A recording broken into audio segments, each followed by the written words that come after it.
നിങ്ങൾക്ക് തോന്നും ഞാൻ ഇത്രയും ക്ലാസ്സിന് പോയിട്ട് ഒരു വണ്ടി ഓടിക്കാൻ എനിക്ക് കഴിയുന്നില്ല, പിന്നെ ഞാൻ ഈ ഒരു ദിവസത്തെ ക്ലാസ് എടുത്തുകൊണ്ട് അങ്ങനെ ആ ഒരു മിസ്റ്റേക്ക് മാത്രം മനസ്സിലാക്കിയാൽ എങ്ങനെ വണ്ടി ഓടിക്കാൻ കഴിയും ചിലപ്പോൾ നിങ്ങൾക്ക് തോന്നും.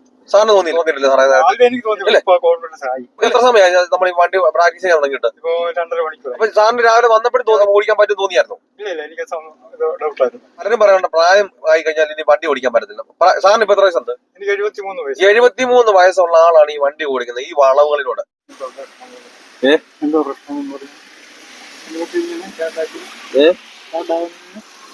സ്റ്റാർട്ടാകുന്നില്ല, എന്തുകൊണ്ടാ?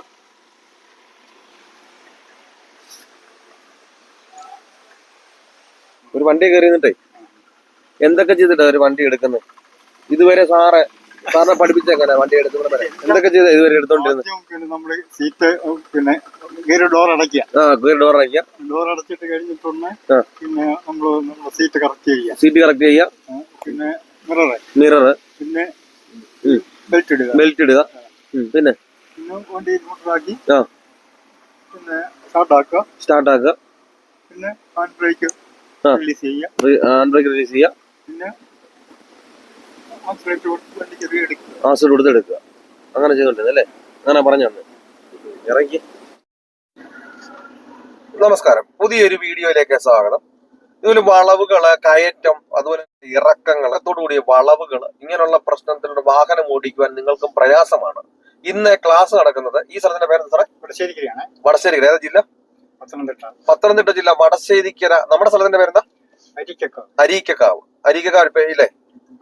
അവിടെയാണ് സാറിന്റെ വീട്. ഇപ്പൊ ഇത് വടശ്ശേരിക്കര അല്ലേ എന്ന് പറഞ്ഞ സ്ഥലത്താണ്, പത്തനംതിട്ട ജില്ലയിൽ. നിങ്ങൾക്കും ഇതുപോലെ വാഹനം ഓടിക്കണമെന്ന് അതിന് ആഗ്രഹമാണ്. പക്ഷെ ഇതുപോലെ വളവുകളും ചെറിയ റോഡുകളും ഇറക്കവും എല്ലാം കൂടെ ഉള്ളത് കൊണ്ട് വാഹനത്തിന്റെ നിയന്ത്രണം കിട്ടുന്നില്ല, കൃത്യമായിട്ട് സ്റ്റിയറിംഗിന്റെ ബാലൻസ് കുറവ് എന്നുള്ള പ്രശ്നങ്ങളാണ്. വാഹനം ഓടിക്കണം അതിന് ആഗ്രഹമുള്ളവരാണെങ്കിൽ എന്നെ കോൺടാക്ട് ചെയ്താൽ നിങ്ങൾ കേരളത്തിന്റെ ഏത് ജില്ലയിലായിരുന്നാലും നിങ്ങളുടെ സ്വന്തം വാഹനത്തിൽ വന്ന് ഞാൻ പ്രാക്ടീസ് നൽകുന്നുണ്ട്. നിങ്ങൾക്ക് ആഗ്രഹം ഉണ്ടെങ്കിൽ എന്റെ വാട്സപ്പ് നമ്പറിൽ ബന്ധപ്പെടാം. ഇപ്പൊ നമുക്ക് ഒരു വളവുകളിലൂടെ ഓടിക്കുന്ന സമയത്തും നേരെയുള്ള റോഡുകളിലെല്ലാം ഓടിക്കുന്ന സമയത്തെല്ലാം നമ്മൾ ലെഫ്റ്റ് സൈഡ് കീപ്പ് ചെയ്ത് വണ്ടി ഓടിക്കുക എന്നുള്ളതാണ്. കാരണം നമ്മൾ ഒരു കാരണവശാലും നമ്മളെ എന്ത് ചെയ്യരുത്, ആദ്യമേ നമ്മൾ തിരക്കുകളിലോ അല്ലാത്ത സ്ഥലങ്ങളിലോ ഈ വാഹനങ്ങൾ ഒരുപാടുള്ള സ്ഥലങ്ങളിലോ എന്ത് ചെയ്യരുത്, ആദ്യമേ നിങ്ങളത് പ്രാക്ടീസ് ചെയ്യരുത്. എന്നാലേ നമുക്ക് വാഹനങ്ങളൊന്നും ഇല്ലാതെ, വലിയ വളവുകളൊന്നും ഇല്ലാതെ ഒരു വാഹനം നമ്മൾ ഓടിച്ച് നമുക്കൊരു കൺട്രോൾ, അതായത് ഇപ്പൊ ഒരു ഓട്ടോമാറ്റിക് വണ്ടിയാണെന്നുണ്ടെങ്കിൽ നമ്മൾ ബ്രേക്കിനും ആക്സിലേറ്ററിനുള്ള ഒരു കൺട്രോൾ നമുക്ക് കൃത്യമായിട്ടൊരു നിയന്ത്രണം കിട്ടിയാലേ എന്ത് ചെയ്യത്തുള്ളൂ, നമുക്ക് ആ പേടികൾ മാറത്തുള്ളൂ. എന്നാലേ ഇതുപോലെ നമ്മൾ ചെറിയ ഇറക്കങ്ങൾ കൂടിയ ചെറിയ റോഡിൽ ഓപ്പോസിറ്റ് ഇതുപോലെ വലിയ വാഹനങ്ങൾ വരും. പ്രത്യേകിച്ച് ലോറികളൊക്കെ കാണുമ്പോഴാണ് പലർക്കും ഒരു ബുദ്ധിമുട്ട്, പ്രയാസം, എന്താണ് ചെയ്യേണ്ടതെന്ന് അറിയത്തില്ല. ഈ ഇതുപോലെ ഇറക്കത്തോടു കൂടിയ വളവുകള്, ഈ വളവുകളിലൂടെ വരുന്ന സമയത്തൊക്കെ നമുക്ക് കൃത്യമായിട്ട് നമുക്ക് നിയന്ത്രിക്കാൻ കഴിയാതെ വരുന്നതിന്റെ കാരണം നമുക്ക് കൃത്യമായിട്ട് കൈ കൊണ്ടും കാലും കൊണ്ടും ചെയ്യേണ്ട കാര്യങ്ങൾ എന്താണെന്ന് കൃത്യമായിട്ട് നമ്മൾ മനസ്സിലാക്കാത്തത് കൊണ്ടാണ്. നമ്മുടെ കൈ കൊണ്ടും കാലും കൊണ്ടും ചെയ്യേണ്ട കാര്യങ്ങൾ കൃത്യമായിട്ട് നമ്മൾ മനസ്സിലാക്കി കഴിഞ്ഞാൽ വളരെ എളുപ്പത്തിൽ തന്നെ നമുക്ക് എന്ത് ചെയ്യാം, ഇതുപോലുള്ള റോഡുകളിലൂടെ നമുക്ക് വണ്ടി ഓടിക്കാൻ കഴിയുന്നതാണ്. ഒരു കാരണവശാലും നമ്മൾ എന്ത് ചെയ്യരുത്, എത്ര തിരക്കുള്ള റോഡാണെങ്കിലും എത്ര തിരക്കില്ലാത്ത റോഡാണെങ്കിലും ഏത് സൈഡുള്ള റോഡാണെങ്കിലും നമ്മുടെ സൈഡ് വിട്ടു പോകാതിരുന്നാൽ ഇതുപോലെ ഓപ്പോസിറ്റ് വരുന്ന വണ്ടി, അതുപോലെ തന്നെ ബാക്കിൽ നിന്ന് വരുന്ന വണ്ടികളൊക്കെ കൃത്യമായിട്ട് അവർ തന്നെ കയറി പൊക്കോളും. നമ്മളായിട്ടൊന്നും എന്ത് ചെയ്യേണ്ട, ലെഫ്റ്റ് സൈഡിൽ നിന്ന് ഇറങ്ങി നമ്മൾ നിർത്തി കൊടുക്കേണ്ട കാര്യങ്ങളൊന്നും വരുന്നില്ല. അതുപോലെ തന്നെ ഫ്രണ്ടിലുള്ള ഒരു വാഹനം വരുന്ന സമയത്ത് നമുക്ക് അതിന്റെ പ്രത്യേകത, നമുക്ക് പോകാനുള്ള ഗ്യാപ്പ് ഉണ്ടെങ്കിൽ മാത്രമേ പോകാം, അല്ലെങ്കിൽ നമ്മൾ അതിന്റെ ബാക്കി നിർത്തി കൊടുക്കുക. എന്നിട്ട് ആ വാഹനം ചിലപ്പോൾ നിർത്തിയിടുന്ന വണ്ടിയല്ല. ഇപ്പൊ ബസ് ആണെങ്കിൽ ഇപ്പൊ കണ്ടില്ലേ, ബസ് ഫ്രണ്ടിൽ നിർത്തി അവരാളിനെ ഇറക്കി കഴിയുമ്പോൾ ആര് പോകും? അപ്പൊ നമുക്ക് എന്ത് ചെയ്യാം, സാവകാശം നമുക്ക് ആ വണ്ടി പോയി കഴിയുമ്പോൾ നമുക്ക് എടുത്താൽ മതി. അല്ലാതെ നമുക്ക് ഒരു വണ്ടി കിടക്കുന്ന സമയത്ത് ബ്രേക്ക് ഔട്ടണോ ആക്സിലേറ്റർ ഔട്ടണോ വണ്ടി നമ്മുടെ ബാക്കിൽ ശ്രദ്ധിക്കാതെ പെട്ടെന്ന് എടുത്ത് കഴിഞ്ഞാൽ ബാക്കിൽ നിന്ന് വരുന്ന വണ്ടിയുടെ നമ്മുടെ സൈഡും പിന്നെ അവർ ഓവർടേക്കിംഗ് സൈഡ് അതിലോട്ടാണ് നമ്മൾ ഇവിടെ നിർത്തിയിരിക്കുന്നുണ്ട്. അവർക്ക് ഗ്യാപ്പ് കാണുമ്പോൾ എന്ത് ചെയ്യും, അവർ കയറി വരുമ്പോൾ സാധാരണ രീതി നമ്മൾ അങ്ങോട്ട് പിടിക്കുമ്പോൾ എന്ത് ചെയ്യും, വണ്ടി തമ്മിൽ തട്ടും. അപ്പം നമുക്ക് മിററിൽ നോക്കണോ, തിരിക്കണോ, എടുക്കണോ, ആ വണ്ടിയുടെ നമുക്ക് ആകെ പ്രയാസം തോന്നും. അപ്പൊ നമുക്ക് ഒരു ബാലൻസ് കിട്ടുന്നിടം വരെ നിങ്ങൾ ഒരു കാരണവശാലും ചെയ്യരുത്, നമ്മൾ ഓവർടേക്ക് ചെയ്യാനൊന്നും നിൽക്കരുത്. അതുപോലെ തന്നെ ഞാൻ ഈ പറഞ്ഞതുപോലെ തന്നെ വളവുകളിലൊക്കെ ഒരു കാരണവശാലും നിങ്ങൾ എന്ത് ചെയ്യരുത്, ആദ്യമേ വളവിനോട് എടുത്ത് പ്രാക്ടീസ് ചെയ്യരുത്. എനിക്ക് വളവിനോടാണ് പ്രശ്നം, പലരും പറയാറുണ്ട്. ഈ വീഡിയോ കാണുന്ന 90% ആൾക്കാരുടെ മിസ്റ്റേക്കുകളാണ് ഈ പറയുന്നത്. എനിക്ക് വളവിനോടാ പ്രശ്നം, വീട്ടിൽ നിറക്കാനാ പ്രശ്നം, വീട്ടിലോട്ട് കയറ്റാനാ പ്രശ്നം, എനിക്ക് കയറ്റത്തിൽ കാസ്റ്റ് ക്ലച്ച് കണ്ടുപിടിക്കുന്നത് മനസ്സിലാകുന്നില്ല. കാസ്റ്റ് ക്ലച്ച് എന്ന് പറഞ്ഞ സംഗതി ഇല്ല. കാരണം കാസ്റ്റ് ക്ലച്ച് എന്ന് പറയുന്നതിന്റെ അർത്ഥം എന്താ? എല്ലാവരും നമ്മളോട് പറയും ഹാഫ് ക്ലച്ച് എന്ന് പറയും. ഈ ഹാഫ് ക്ലച്ച് എന്ന് പറഞ്ഞതിന്റെ അർത്ഥം എന്താ? ഹാഫ് എന്ന് പറഞ്ഞാൽ എന്തിന്റെ പകുതിക്കാണ് നമ്മൾ ഹാഫ് എന്ന് പറയുക? സാധാരണ ഒരു പുതിയ വണ്ടി ആകുമ്പോൾ ഒരു 30-35 ആകുമ്പോൾ വണ്ടി മൂവ് ആകുന്നുണ്ട്. ഒരു ഇടത്തരം വണ്ടി ആകുമ്പോഴോ ഒരു 40-45 ആകുമ്പോഴേ മൂവ് ആകുന്നുണ്ട്. ഇപ്പൊ ഇത് സാറിനെ കൊണ്ട് തന്നെ ചെയ്യിപ്പിച്ചുകൊണ്ട് ഞാൻ ഇത് പറഞ്ഞുകൊണ്ടിരിക്കുകയാണ്. അല്ല ഞാൻ അങ്ങോട്ട് തിരിക്കാൻ ഇങ്ങോട്ട് വല്ല പറഞ്ഞുണ്ടോ സാറേ? ഇല്ല, ഉണ്ടോ? ഞാൻ സാറിനോട് ഒരു മിസ്റ്റേക്ക് ഉണ്ട് സാറേ, ആ മിസ്റ്റേക്ക് മാറിക്കഴിഞ്ഞാൽ ഏത് വളവിനും അല്ലേ ഏത് റോഡിലും വണ്ടി ഓടിക്കാന്നാണോ ഞാൻ പറഞ്ഞത്? അത് ഓടിക്കാൻ പറ്റത്തില്ലെന്നാ പറഞ്ഞേ. അപ്പൊ ഞാൻ അതുകൊണ്ടാണ് ഞാനിപ്പോ ഇത് മിണ്ടാതിരുന്നോണ്ട് സാറിനോട് ഞാൻ ആ ഒരു മിസ്റ്റേക്ക് മാത്രം ഞാൻ പറഞ്ഞു കൊടുത്തു. സാറ് ഇവിടുന്ന് വണ്ടി എടുത്ത് നമ്മൾ നിർത്തുന്ന വരെ അത് മാത്രം ശ്രദ്ധിക്കുക സാറ്. എല്ലായിടത്തും അതേപോലെ തന്നെ എല്ലായിടത്തും കൊണ്ടുപോകാന്ന് പറഞ്ഞുകൊണ്ടാണ് ഞാൻ ഈ ലൈവായിട്ട് തന്നെ. ഇത് നല്ലൊരു വളവല്ല സാറേ? ഭയങ്കര വളവാണിത്. നമുക്ക് അപകടമുള്ള വളവാ. അപ്പൊ നമുക്ക് തന്നെ ഉണ്ടല്ലോ, ഞാനിപ്പോ ഇവിടെ വരുമ്പോൾ ഞാൻ അങ്ങോട്ട് തിരിക്കാനോ ഇങ്ങോട്ട് തിരിക്കാനോ ഓൺ അടിക്കാനോ ഒന്നും ഞാൻ പറഞ്ഞു. ഓൺ അടിക്കാൻ ഞാൻ പറഞ്ഞു സാറേ, സത്യത്തിൽ നമുക്ക് ഓണിന്റെ ആവശ്യമുണ്ടോ? ഓണിന്റെ ആവശ്യം യഥാർത്ഥത്തിൽ കറക്റ്റ് വണ്ടി ഓടിക്കുകയാണെങ്കിൽ ആവശ്യം വരുന്നത്. പക്ഷെ നമ്മളെ പഠിപ്പിക്കുന്നത് എന്താ? ഓൺ അടിച്ച് പോകണം. അപ്പൊ സത്യം നമ്മുടെ സൈഡ് ഇപ്പൊ വളവാണെങ്കിൽ അല്ലെങ്കിൽ നമ്മുടെ സൈഡ് നമ്മുടെ ലെഫ്റ്റ് സൈഡാണ്.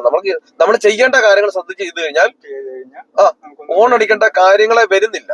അപ്പൊ പറഞ്ഞതിന്റെ സാരം നമ്മൾ ഏത് വളവുകളിലാണെങ്കിലും ഇറക്കങ്ങളിലാണെങ്കിലും നമുക്ക് ആ ഒരു ബുദ്ധിമുട്ടുണ്ടാകാനുള്ള കാരണം നിങ്ങളുടെ മിസ്റ്റേക്ക് എന്താണെന്ന് മനസ്സിലാക്കിക്കാനോ ചെയ്യാനോ പേടികൾ മാറാത്ത ഈ വീഡിയോ കാണുന്നവരുടെ കാര്യം ഞാൻ പറഞ്ഞു. 90% ആൾക്കാരുടെ പ്രശ്നം എന്താണ്? വീട്ടിൽ നിന്ന് ഇറക്കാൻ 1, 2 വീട്ടിലോട്ട് കയറ്റാൻ, 3 ഇടുങ്ങിയ സ്ഥലത്തൂടെ പോകാൻ, 4 ട്രാഫിക് ബ്ലോക്കുകളിൽ, അതുപോലെ തന്നെ റിവേഴ്സ് എടുക്കാൻ. ഇത് കൃത്യമായിട്ട് ഒരാൾക്ക് ഒരു മിസ്റ്റേക്കേ ഉള്ളൂ. പിന്നെ അതേപോലെ തന്നെ പ്രത്യേകം പറയാനുള്ള കാരണം കറക്റ്റ് സമയത്ത് ആ വണ്ടിയും വന്നു. അതുപോലെ തന്നെ ഇതുപോലെ ഓപ്പോസിറ്റ് വലിയ വണ്ടികൾ വരുമ്പോൾ ജഡ്ജ് ചെയ്ത് കൃത്യമായിട്ട് കൊണ്ടുപോകാൻ ഇല്ലേ സാറേ? ഇതുപോലെ അപ്പൊ ആ വണ്ടികൾ വരുമ്പോ എന്താണ് ചെയ്യേണ്ടത്? ഇടത്തോട്ട് തിരിക്കണോ വലത്തോട്ട് തിരിക്കണോ? ആ വണ്ടിയെ തട്ടും എന്നുള്ള പേടി. ഇങ്ങനെയുള്ള പ്രശ്നങ്ങളാണ് ഇത് ഈ വീഡിയോ കാണുന്ന 90% ആൾക്കാർക്കും. ഇപ്പൊ നിങ്ങൾക്ക് ആ ഒരു മിസ്റ്റേക്ക് ഉണ്ട്. നിങ്ങൾക്ക് തോന്നും ഞാൻ ഇത്രയും ക്ലാസ്സിന് പോയിട്ട് ഒരു വണ്ടി ഓടിക്കാൻ എനിക്ക് കഴിയുന്നില്ല, പിന്നെ ഞാൻ ഈ ഒരു ദിവസത്തെ ക്ലാസ് എടുത്തുകൊണ്ടോ എങ്ങനെ ആ ഒരു മിസ്റ്റേക്ക് മാത്രം മനസ്സിലാക്കിയാൽ എങ്ങനെ വണ്ടി ഓടിക്കാൻ കഴിയുമെന്ന് ചിലപ്പോ നിങ്ങൾക്ക് തോന്നും. സാറിന് തോന്നിയില്ല? നേരത്തെ തോന്നിയിട്ടില്ല സാറേ? ഇല്ലേ? ഇപ്പൊ നമുക്ക് എത്ര സമയമായി നമ്മൾ ഈ വണ്ടി പ്രാക്ടീസ് ചെയ്യാൻ തുടങ്ങിയിട്ട്? ഈ സാറിന് രാവിലെ വന്നപ്പോഴേ പറ്റും തോന്നിയായിരുന്നു? സാറിന്റെ മിസ്റ്റേക്ക് എന്നോട് പറഞ്ഞ മിസ്റ്റേക്ക് എന്ന് പറഞ്ഞാൽ എനിക്ക് ആക്സിഡന്റ് എത്ര കൊടുക്കണമെന്ന് അറിയത്തില്ല, എത്ര കൂടിപ്പോ വണ്ടിയെ കയറാൻ തന്നെ പേടി, വണ്ടി എന്താണ് ചെയ്യേണ്ടതെന്ന് അറിയത്തില്ല. അപ്പൊ ഞാൻ അതുകൊണ്ടാണ് ഞാൻ അതിന്റെ ആ ബേസിക് കാര്യങ്ങൾ ആദ്യം ആ വീഡിയോ തന്നെ ഇട്ടത്.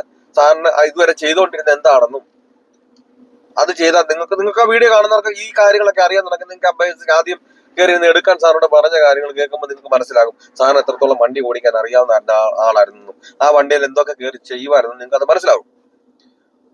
അപ്പൊ നമുക്ക് ഈ കാര്യങ്ങളൊക്കെ മനസ്സിലാക്കി കഴിഞ്ഞാൽ വളവുകളൊന്നില്ല, ഇറക്കമൊന്നുമില്ല, കയറ്റമൊന്നുമില്ല. ഇപ്പൊ ഇതേ സ്ഥലം സാറേ? ഇത് പേഴുംപാറ. ഇപ്പൊ എങ്ങോട്ട് പോകുന്ന വഴി? ഇത് ചിറ്റാറ്, ആങ്ങമൂടി ചിറ്റാറ്, നമ്മുടെ ശബരിമല വരെ പോവാം. ശബരിമല വരെ പോവാം അല്ലെ? ഇത് അങ്ങ് വരെ ഇതുപോലെ തന്നെ വളവുകള്, ഇറക്കവും തിരിവും വളവാ. ബസ് റൂട്ടാ അല്ലേ? എപ്പോഴും ബസ്സും വരുന്നത് ബസ്സുള്ള കൂട്ടാ. അപ്പൊ ഇങ്ങനെ വളവുകളിലും അതുപോലെ ഇനി ബസ്സുകളൊക്കെ വരുന്ന സമയത്തും വണ്ടികളൊക്കെ വരുന്ന സമയത്ത് എന്തായാലും വണ്ടി ഓടിക്കാൻ അറിയാവുന്നവരാണ് ഈ വരുന്നത്. വല്ല ചീറി പാഞ്ഞു വരുന്ന സമയത്തൊക്കെ പേടികളാണ് നിങ്ങൾക്കെല്ലാം ഇതുപോലുള്ള വളവുകളിലും ഇറക്കങ്ങളിലും ഒക്കെ വണ്ടി ഓടിക്കാൻ. അപ്പം ഈ ഒരു മിസ്റ്റേക്ക് കാണുന്നവരെങ്കിൽ നിങ്ങളുടെ വീട്ടിൽ നിങ്ങളുടെ വണ്ടി കടന്നിട്ടും നമുക്ക് ആരോടും ചോദിക്കണ്ട, നമുക്ക് ആരുടെ അഭിപ്രായം വായിക്കണ്ട, ആരുടെ സമയം ചോദിക്കണ്ട, ആ വണ്ടിയെ കയറി ഒന്ന് സ്റ്റാർട്ട് ചെയ്യാൻ പോലും പേടികൾ ഉണ്ടാകാനുള്ള കാരണം അല്ലേ സാറേ? ആ മിസ്റ്റേക്കുകൾ മനസ്സിലാക്കുന്നുണ്ടല്ലേ? ആ മിസ്റ്റേക്ക് മനസ്സിലായി കഴിഞ്ഞാൽ വല്ലതിന് പേടിക്കേണ്ട കാര്യമുണ്ടോ? അതുകൊണ്ടാണ് നിങ്ങളുടെ വീട്ടിൽ കിടക്കുന്ന വണ്ടി നിങ്ങൾ കയറി ഞാൻ ഈ പറഞ്ഞ കാര്യങ്ങളൊന്നും ചെയ്യാൻ സാധിക്കാതെ വരുന്നത്. ആ മിസ്റ്റേക്ക് മാറിക്കഴിഞ്ഞാൽ ഇതേപോലെ തന്നെ നമുക്ക് ഡ്രൈവിംഗിൽ ഒരു പ്രായമേ ഒരു പ്രശ്നമാണോ സാറേ? ഒരു പ്രശ്നവുമില്ല, ശ്രദ്ധിക്കണമെന്ന് മാത്രമേ ഉള്ളൂ. നമുക്ക് പലരും പറയണ്ട പ്രായം ആയി കഴിഞ്ഞാൽ ഇനി വണ്ടി ഓടിക്കാൻ പറ്റത്തില്ല. സാറിന് ഇപ്പൊ എത്ര വയസ്സുണ്ട്? എനിക്ക് 73 വയസ്സ്. 73 വയസ്സുള്ള ആളാണ് ഈ വണ്ടി ഓടിക്കുന്നത് ഈ വളവുകളിലൂടെ. ഇത് രണ്ടും ഇപ്പൊ വന്ന വളവുകളെല്ലാം നിങ്ങൾക്ക് വീഡിയോയിലെ കാണുമ്പോൾ മനസ്സിലാകാൻ തോന്നുന്നുണ്ട് എത്രത്തോളം ഉള്ള വളവുകളാണ്, എന്തൊക്കെയാണ് കണ്ട് ചെയ്യാനുള്ളത്. കണ്ടാൽ വാഹനങ്ങൾ വരുമ്പോഴാണെങ്കിലും കൃത്യമായിട്ട് സൈഡും കൊടുത്ത് കൃത്യമായിട്ട് ജഡ്ജ് ചെയ്ത് ഈ വാഹനം ഇത്രത്തോളം വണ്ടി ഓടിച്ചിട്ടുണ്ടെങ്കിൽ നിങ്ങൾക്ക് അത് മനസ്സിലാകും. ഈ പ്രായമുള്ള മനുഷ്യനെ ഓടിക്കാന്നുണ്ടെങ്കിൽ ഈ ലൈസൻസും കൈവച്ച് സ്വന്തം വീട്ടിൽ വണ്ടി കടന്നിട്ട് എന്തുകൊണ്ട് നിങ്ങൾക്ക് ഓടിക്കാൻ കഴിയുന്നില്ല? അപ്പൊ നിങ്ങളുടെ മിസ്റ്റേക്കുകൾ മനസ്സിലാകാത്തതുകൊണ്ടായിരിക്കും. അപ്പൊ അതുകൊണ്ട് നിങ്ങൾക്ക് വാഹനം ഓടിക്കണമെന്ന് ആഗ്രഹമുണ്ട്. എന്റെ ജില്ല ഏതാണ് കരുതണ്ട.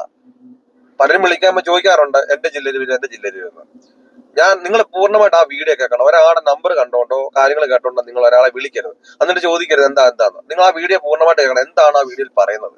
ഇപ്പൊ എന്നെ നല്ല വേറൊരു കേസിൽ എന്ത് കേസിലായാലും നമ്മൾ ഒരാളുടെ നമ്പർ കണ്ടോണ്ട് വെറുതെ വിളിക്കരുത്. ആ നമ്പറിനകത്ത് എന്താണ് ആ കാര്യങ്ങൾ എന്താണ് വീഡിയോയിൽ പറയുന്നത്, എന്താണ് അവർ പറയുന്നത് അത് കറക്റ്റ് മനസ്സിലാക്കി എന്ന് ബോധ്യം വന്നതിന് ശേഷം മാത്രം എന്ത് ചെയ്യാവും, ആ നമ്പറിൽ കോൺടാക്ട് ചെയ്യാവും. അല്ലാതെ ഒരു ദിവസത്തെ ക്ലാസ് ആണോ ഇത്?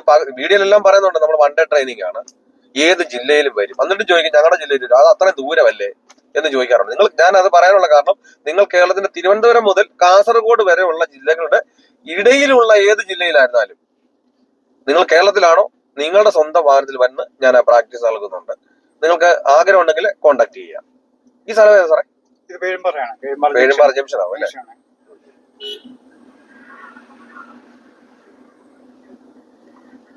ഒരു ജംഗ്ഷൻ കഴിഞ്ഞ പിന്നെ കുറച്ചുകൂടെ കഴിഞ്ഞിട്ടാ ജംഗ്ഷൻ വരുന്നത് അല്ലേ?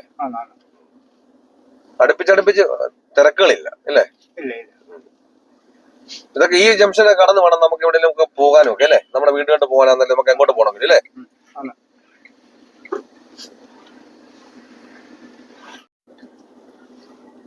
ഇപ്പൊ ഇത് നല്ലൊരു വളവും കയറ്റവും എല്ലാം കൂടെ ഉള്ള ഒരു സ്ഥലമാണ് ഇപ്പൊ ഈ വരുന്നത്. ഇപ്പം ഇവിടെ ഇങ്ങനെയാണ്, കാരണം ഇവിടെ ഒന്ന് ഓടിച്ചു കഴിഞ്ഞാൽ എല്ലായിടത്തും ഓടിക്കാന്നുള്ള ധാരണയാണ് സാറിന്റെയൊക്കെ.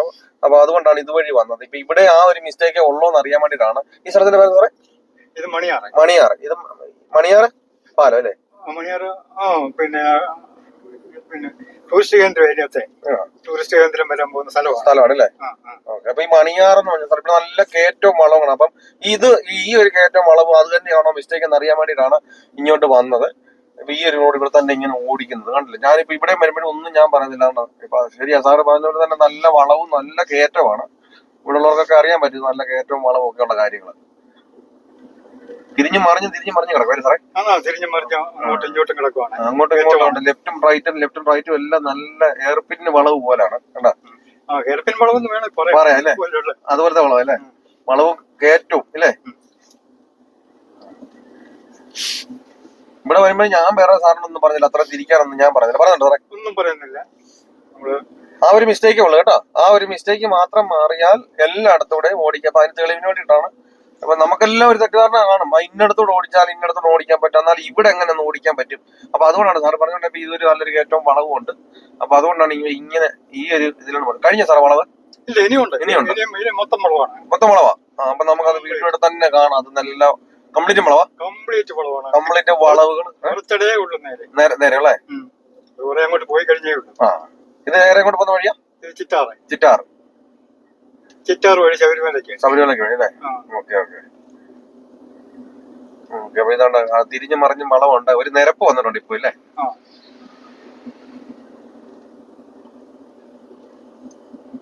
ഓക്കെ. നല്ല വളവുകളൊക്കെയാണ്. അവിടെ ഒന്നും ഞാൻ ആ പറഞ്ഞ മിസ്റ്റേക്ക് മാത്രം നോക്കിയാ കേട്ടോ സാറേ. ഇത് ഇപ്പൊ നമ്മുടെ മണിയാർ പോലീസ് ക്യാമ്പാണ്. ഇതാ പോലീസ് ക്യാമ്പ് അല്ലേ? ഓക്കെ.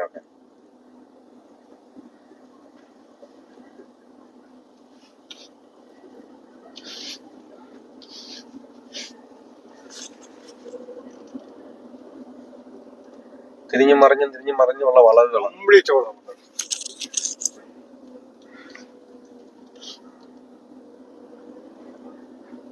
രണ്ട് ബസ് കറക്റ്റ് ആയിട്ട് പോത്രേ ഉള്ളു അല്ലേ? അത്രേ ഉള്ളൂ. രണ്ട് ബസ് കറക്റ്റ് ആയിട്ട് പോകും.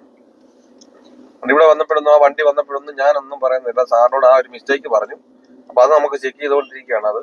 അതുകൊണ്ടാണ് ഞാൻ ലൈവായിട്ട് തന്നെ ഇടുന്നത്. കാരണം ഇതുപോലെ ഒരു മിസ്റ്റേക്കേ കാണത്തുള്ളൂ. നിങ്ങൾക്ക് തോന്നും സ്റ്റിയറിംഗിന്റെ ബാലൻസ് കുറവുണ്ടാകും, അല്ലെങ്കിൽ ഗിയർ മാറുന്നതിന്റെ ഉണ്ടാകും, എനിക്ക് ഹാഫ് ക്ലച്ച് എന്ന് പറഞ്ഞ സംഭവം ഞാൻ പറഞ്ഞ മുമ്പേ പറഞ്ഞില്ലേ, നമ്മൾ ഹാഫ് ക്ലച്ച് എന്ന് പറഞ്ഞ സംഭവം ഇല്ല, ബൈറ്റിംഗ് പോയിന്റ് എന്നാണ് വേണം പറയാൻ. കാരണം നമ്മൾ ഈ ഹാഫ് എന്ന് പറയുന്ന എല്ലാം നമ്മൾ ഇതിന്റെ പകുതിക്കാണ്. അപ്പൊ ഞാൻ മുമ്പ് പറഞ്ഞതുപോലെ തന്നെ ഇപ്പൊ പഴയ വണ്ടി പുതിയ വണ്ടിയും തമ്മിൽ വ്യത്യാസമുണ്ട്. പുതിയ വണ്ടിയൊക്കെ വരുമ്പോൾ നമുക്കൊരു 30-35 ഒക്കെ ആകുമ്പോഴേ വണ്ടി മൂവ് ആവും. അതേസമയത്ത് ഇടത്തരം വണ്ടിയാകുമ്പോൾ 40-45 വണ്ടി മൂവ് ആവും. അതേസമയത്ത് ഒരു പഴയ വണ്ടി വരുന്ന അനുസരിച്ച് ഒരു 60-65 ആകത്തില്ല, മൂവ് ആകത്തില്ല. അപ്പം പിന്നെ എന്ത് ഹാഫ് എന്ന് പറയുന്നത് നമുക്ക് ബൈറ്റിംഗ് പോയിന്റ് എന്ന് വേണം പറയാം. കാരണം ഇതിന്റെ സ്റ്റാർട്ടിങ്ങിന്റെ പോയിന്റ് ബൈറ്റിംഗ് പോയിന്റ് എന്ന് പറയും. അപ്പൊ നമുക്ക് ബൈറ്റിംഗ് പോയിന്റ് എന്ന് വേണം പറയാം. അപ്പം ബൈറ്റിംഗ് പോയിന്റ് എനിക്ക് കറക്റ്റായിട്ട് മനസ്സിലാക്കാൻ പറ്റുന്നില്ല. പിന്നെ അതുപോലെ തന്നെ ഗിയർ ഇടുന്നത് തെറ്റിപ്പോകുന്നു, സ്റ്റിയറിംഗിന്റെ ബാലൻസ്, അതുപോലെ തന്നെ ബ്രേക്കും ആക്സിലേറ്ററും തമ്മിൽ തെറ്റിപ്പോകുന്നു. ഇങ്ങനെയുള്ള എല്ലാ കാര്യങ്ങളെല്ലാം പറയാറുണ്ട് ഓരോരുത്തർക്കും. അപ്പൊ നിങ്ങളുടെ ആ സംഭവങ്ങളെല്ലാം ഉണ്ടാകാനുള്ള കാരണം എന്തെങ്കിലും ഒരു മിസ്റ്റേക്ക് ഉള്ളത് കൊണ്ടാകാം. അപ്പൊ ആ മിസ്റ്റേക്ക് മാറിക്കഴിഞ്ഞാൽ വളരെ എളുപ്പത്തിൽ തന്നെ നമുക്ക് എന്ത് ചെയ്യാം, ഇതുപോലെ തന്നെ ഏത് വളവിനും ഏത് കയറ്റത്തിനും ഇതുപോലെ നമുക്ക് ഓടിക്കാം. സ്വല്പം ഒരു നിവർന്ന് നേരെ ആയി കഴിഞ്ഞാൽ പിന്നെ വളവ് ഇറക്കും കയറ്റം അല്ലേ സാറേ? ഇനിയിപ്പോ നമുക്ക് കുറച്ചുകൂടെ കയറ്റമില്ല, നിരപ്പ് തന്നെയാ. നിരപ്പാ, കുറച്ചുകൂടെ നിരപ്പാ. പക്ഷേ വളം ഇഷ്ടം പോലെ ഉണ്ട്. വളവുണ്ട്, നിരപ്പ് മാത്രം വളവാ അല്ലെ?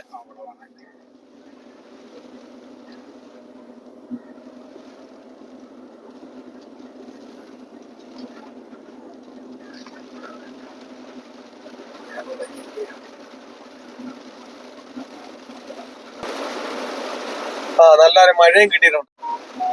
ഇത്ര നേരം നമ്മള് തോർന്നു നിന്നു. ഇന്ന ദിവസം രാവിലെ തൊട്ട് മഴ അറിയുന്നു, ഇതുവരെ തോർന്നിരിക്കായിരുന്നല്ലോ. അപ്പൊ പലർക്കും ഇതുപോലെ ഇപ്പം മഴയത്തും ഇതുപോലെ ഓടിക്കുന്ന സമയത്ത് കറക്റ്റായിട്ട് ജഡ്ജ്മെന്റ് ഒന്നും കറക്റ്റായിട്ട് കിട്ടുകയില്ല. പലർക്കും കറക്റ്റായിട്ട് റോഡ് കറക്റ്റായിട്ട് തെളിഞ്ഞ് കാണുന്നതിനൊക്കെ പലർക്കും ബുദ്ധിമുട്ടുണ്ട്. മഴയത്താണെങ്കിൽ പലരും പറയാറുണ്ട് മഴയായിട്ട് ഇനി പഠിക്കാൻ പറ്റുമെന്ന്. കാരണം നമ്മൾ മഴയത്ത് വേണം നമ്മൾ പഠിക്കാൻ വേണ്ടിയിട്ട്. കാരണം എന്ന് വെച്ചാൽ നാളെ നമ്മളിപ്പോ പഠിച്ചു, വണ്ടി എടുത്തു, വണ്ടി ഓടിക്കാൻ തുടങ്ങി. പക്ഷെ ആ സമയത്ത് നാളെ നമുക്ക് ഒരു ഇടത്ത് പോകണം. ആ സമയത്ത് വണ്ടി എടുക്കാൻ തുടങ്ങുമ്പോൾ മഴ പെയ്തു, എന്ത് ചെയ്യും? മഴയാകുമ്പോൾ നമ്മൾ വണ്ടി എടുക്കാതിരിക്കും. അതേ സമയത്ത് നമ്മളൊരു വണ്ടി മഴയത്താണ് നമ്മൾ വണ്ടി ഓടിക്കാൻ പഠിക്കുന്നതെങ്കിലോ നമുക്ക് എവിടെ വേണേലും നമുക്ക് ഇന്ന കാര്യമുള്ള മിസ്റ്റേക്ക് എന്ന് മനസ്സിലാക്കി കഴിഞ്ഞാൽ മഴയും നമുക്കൊരു പ്രശ്നമേ വരത്തില്ല. ഒരു വളവോ കാര്യങ്ങളോ ഇതൊന്നും നമുക്കൊരു പ്രശ്നമേ വരുന്നില്ല.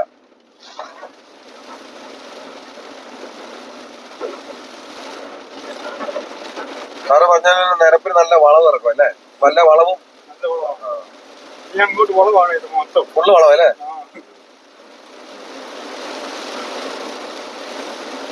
നല്ല മഴയോ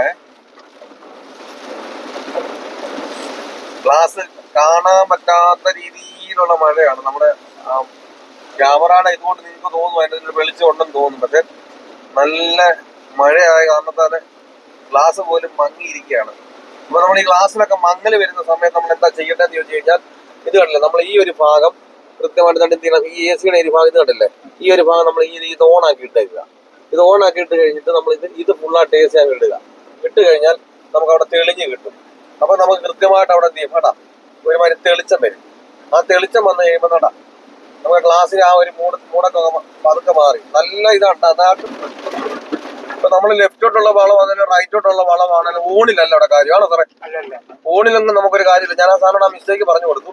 അതുകൊണ്ടാണ് ഈ വളവിന് വന്നിട്ട് ഓണും അടിച്ചില്ല. നമ്മൾ കൃത്യമായിട്ട് ആ വണ്ടിക്ക് സൈഡ് കൊടുത്ത് കൃത്യമായിട്ട് നമുക്ക് ഇതുപോലെ വളവിനോട് കറക്റ്റായിട്ട് പോകാൻ പറ്റും. നല്ല വളം അല്ലേ സാറേ? നല്ല വളമാണ്, നല്ല വളമാണ്. കറക്റ്റായിട്ട് വ്യൂ കിട്ടുന്നില്ല അവിടെ എല്ലാം അല്ലേ സാറേ? നല്ല വ്യൂ കിട്ടുന്നില്ല അവിടെ.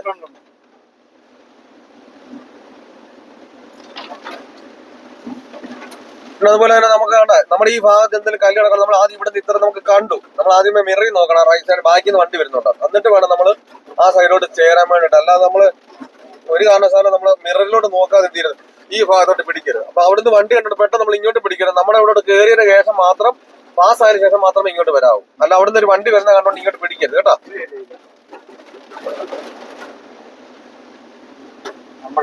സാറേ ഈ വളവോട് കഴിഞ്ഞാൽ ഒരു കിലോമീറ്റർ പോകണം, ലെവലായിട്ട് വരുന്നത്. അതുവരെ നമുക്ക് പോകാം അല്ലേ? 1 കിലോമീറ്റർ വളമുണ്ട് അവസാനം. ഇതെല്ലാം വളവാ.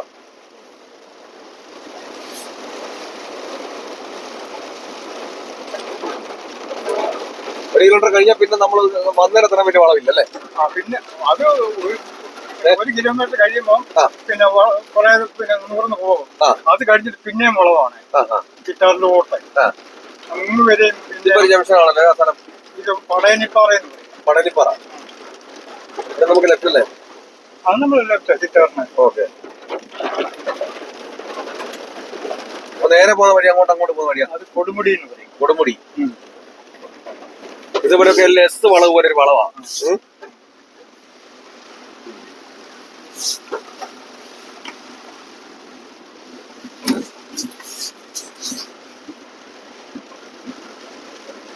പടയനിപ്പാറ അല്ലേ? പടയനിപ്പാറ.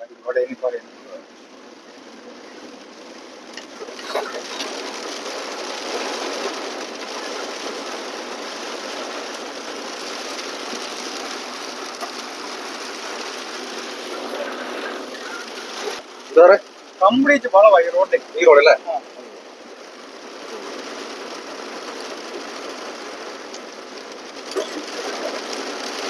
ഇവിടെ ഒന്ന് വണ്ടി ഓടിക്കാൻ പറ്റും നമുക്ക്. ഏതുവഴി വണ്ടി ഓടിക്കാം അല്ലേ സാറേ?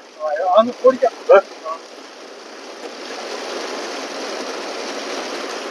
നല്ല മഴയാ അല്ലേ? അത് കാണാമല്ലോ അല്ലേ?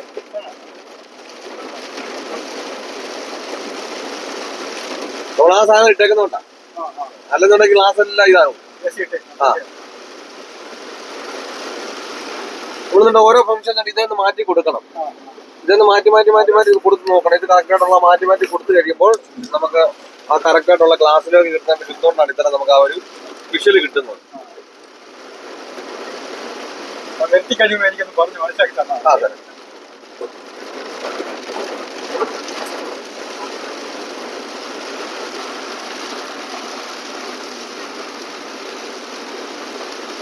അപ്പൊ മഴ ഉള്ളപ്പം വണ്ടി ഓടിക്കാൻ പേടി, മഴയൊക്കെ ഉള്ള സമയത്ത് വണ്ടി ഓടിക്കണം എന്ന് ആഗ്രഹം ഉണ്ടെങ്കിൽ എന്നെ കോൺടാക്ട് ചെയ്താൽ നിങ്ങൾ കേരളത്തിന്റെ ഏത് ജില്ലയിലായിരുന്നാലും നിങ്ങളുടെ സ്വന്തം വാഹനത്തിൽ വന്ന് ഞാൻ പ്രാക്ടീസ് നൽകുന്നുണ്ട്. നിങ്ങൾക്ക് ആഗ്രഹം ഉണ്ടെങ്കിൽ എന്നെ കോൺടാക്ട് ചെയ്യും.